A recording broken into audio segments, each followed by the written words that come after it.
Hey everyone, welcome back to Learn English Daily Podcast. I'm Marcus. And I'm Chris. And Marcus, you sound extra excited today. I am excited because today's episode is something I've been wanting to do for ages.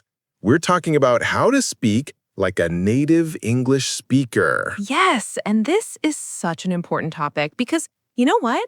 A lot of learners can read and write English really well, but when they listen to native speakers in movies or on the street, they're like, wait, what? That's not what I learned in my textbook. Exactly. I remember when I was learning English, I'd study all these perfect sentences, and then I'd watch an American TV show and think, why are they speaking so fast? Why are they cutting words? What does gonna even mean? Right, so today we're revealing the secrets. We're going to teach you the contractions, the reductions, the slang, and all those little tricks that make you sound natural and fluent. Not like a textbook, but like a real person having a real conversation. And guys, if you're new here, make sure to hit that subscribe button. We drop new episodes every week to help you improve your English in a fun, natural way. Okay, Chris, what are we covering today? All right, so here's the plan. First, we'll talk about contractions and reductions, how natives actually shorten words. Then we'll dive into filler words, those little words we use all the time. After that, we're getting into slang and informal expressions. And finally, we'll do a role play so you can hear everything in action. Perfect. Let's jump right in. Okay, Marcus, so when you hear a native speaker talking casually, what's the biggest difference you notice from textbook English? Oh, definitely how much they shorten everything. Like instead of I am going to, they say I'm gonna. Yes, that's called reduction. Native speakers don't say every single sound in every single word. We blend them together to speak faster and more naturally. Let me give you some examples. Instead of want to, we say Wanna. Exactly. I want to go becomes I wanna go. Instead of going to, we say Gonna. Like I'm gonna study tonight. perfect. And here's another super common one. Got to becomes gotta. So instead of I have got to leave, you say I gotta leave. Oh, I use this one all the time. Now, let's talk about some other reductions. What about don't know? How do natives really say it? Dunno. Yes, I don't know becomes I dunno. Like, I dunno what to eat for dinner. It's super casual, very common.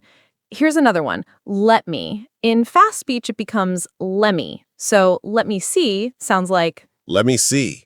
That's so cool. I've heard this in movies, but I didn't know it was just let me said really fast. exactly.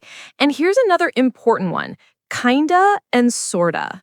In natural speech, these become kinda and sorta. Oh yeah, like I'm kinda tired or that movie was sorta boring. Perfect examples. Now, why do natives do this? It's not because we're lazy. It's because when you speak quickly and naturally, your mouth just blends the sounds together. It's actually more efficient. So listeners, if you want to sound more natural, start practicing these reductions. Don't worry about speaking perfectly. Focus on sounding natural. Say gonna instead of going to. Say wanna instead of want to. Your English will immediately sound more fluent. But here's an important note. These are for informal situations.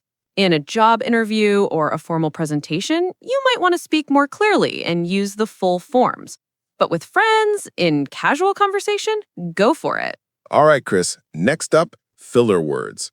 Now, these are those little words that don't really mean anything, but natives use them constantly, right? Right. And this is so important because filler words make you sound more natural and give you time to think. The most common one is probably like. Oh man, like is everywhere. It was like so crazy. He's like really tall. I hear it all the time. Yes, native speakers, especially younger people, use like to, well, it's hard to explain what it means exactly because it doesn't really mean anything, but it makes the conversation feel more casual and relaxed. For example, I was like walking down the street and I saw like this amazing restaurant. I love it. What else do we have? Okay, another super common one is you know. We use this to check if the listener understands or to fill space while we're thinking. Like, it's been a really busy week, with work and everything. I've noticed that. See, I just used it. Ha! Perfect. And then we have I mean, which we use to clarify or explain something better. Like, that movie was okay. I mean, it wasn't bad, but it wasn't great either. So, I mean is like saying, let me explain better, or to be more specific. Exactly. Here's another one. Well, we use this at the beginning of sentences, especially when we're about to say something that might be a bit negative or when we need a second to think. Well, I don't really agree with that. Or like, well, actually, I prefer coffee over tea. Perfect. And here's one more. So, at the beginning of a sentence. It's like a conversation starter or transition.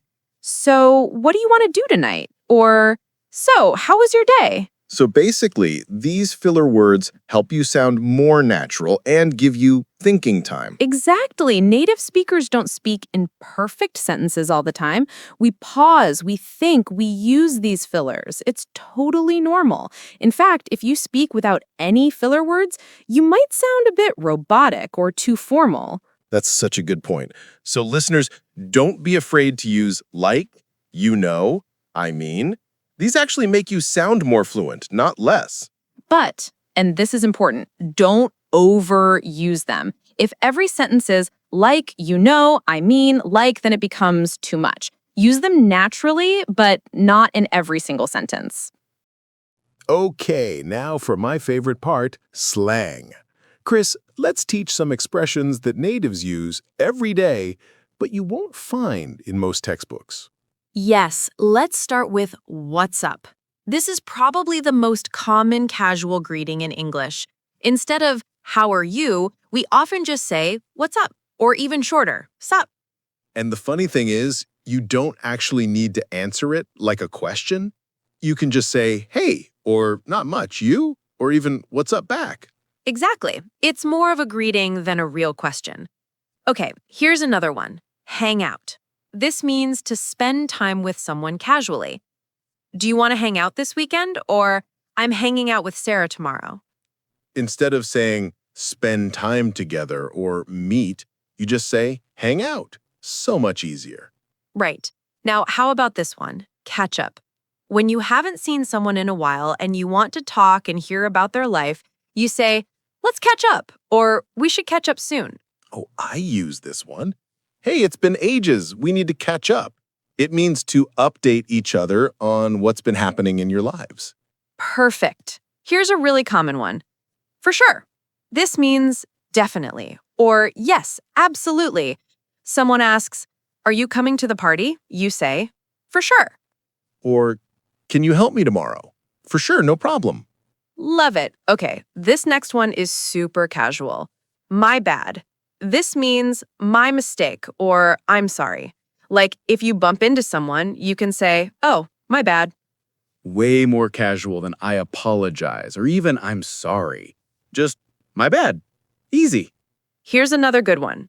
No worries.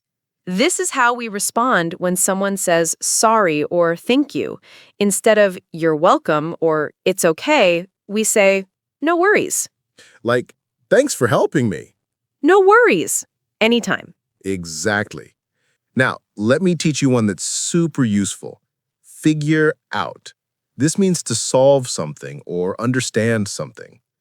I need to figure out how to use this app. Or, did you figure out the problem? Instead of solve or understand, we say figure out. That's so natural. Here's one more. Check out. This has several meanings, but the most common is to look at something or try something. You should check out that new restaurant. Or check this out when you want someone to look at something cool. Oh, and you can also say check it out when showing someone something interesting. Exactly. And finally, let me give you this one. Down for. This means willing to do something, or interested in doing something. Are you down for pizza tonight? Means, do you want pizza tonight? Or, I'm down for a movie means I'm happy to watch a movie. Perfect. So, listeners, these are expressions you'll hear in everyday conversation in movies and TV shows. Start using them and you'll sound so much more natural. All right, now let's put everything we learned into practice. Chris and I are going to have a conversation, and you'll hear all these natural expressions, slang, and filler words in action. Ready? Ready. Okay, so let's say we're two friends meeting up after work. I'll start. Hey, Chris, what's up? Hey! Not much, just kind of tired from work, you know? How about you? Oh, I'm doing all right. Hey, so I was thinking, do you want to grab some coffee or something? Yeah, for sure. I could use some caffeine. Where do you want to go? Well, there's that new cafe on Main Street. I've heard it's pretty good. We should check it out. Oh, yeah, I've been meaning to try that place. I'm totally down for it. Let me just, finish this email real quick, and then we can go. No worries. Take your time. I gotta send a quick text anyway. Okay, done. Let's go.